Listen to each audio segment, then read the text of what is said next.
Developments regarding American government files on the late convicted sex offender financier Jeffrey Epstein. This morning, the Department of Justice, in a controversial post on social media, is now saying some of the latest documents released from the Epstein files contain, quote, untrue and sensationalist claims made against President Trump.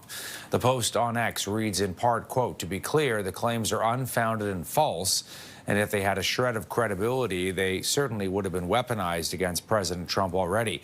Nevertheless, out of our commitment to the law and transparency, the department is releasing these documents with the legally required protection for Epstein's victims. Of course, this post, as you can imagine, immediately leading to criticism. The Department of Justice is now intentionally acting to try and help and protect the president.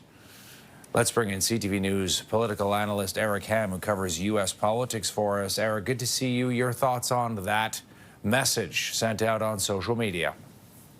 You know, if there was any thought that that invisible wall between the Justice Department and the White House is no longer there, this post should be Exhibit A. Because, again, you're right. What we're seeing here from this post is that the Justice Department is now running cover for the President of the United States. And it should just allow these documents to speak for themselves.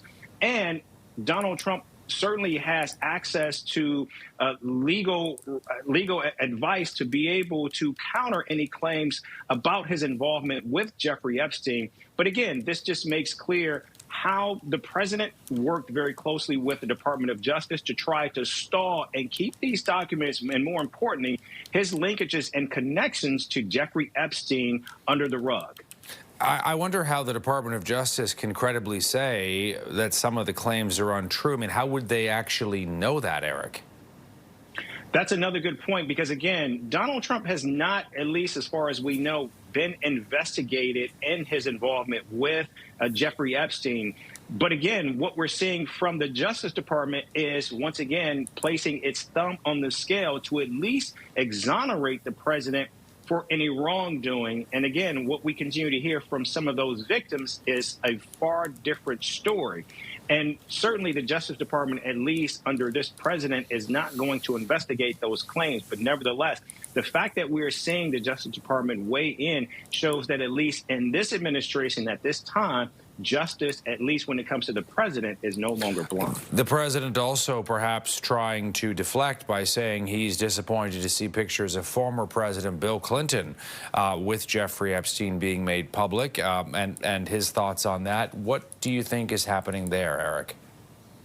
Yeah, again, I think the president certainly is always going to align with himself with those who he believes are aggrieved. And again, while the former president has certainly put out a statement saying that he was not involved in any wrongdoing, what we do know about Bill Clinton so far is that he is calling for the release of all of these documents and that they be made public, which is something very different from what we're seeing from the president. Okay, big picture, and here's a question for you.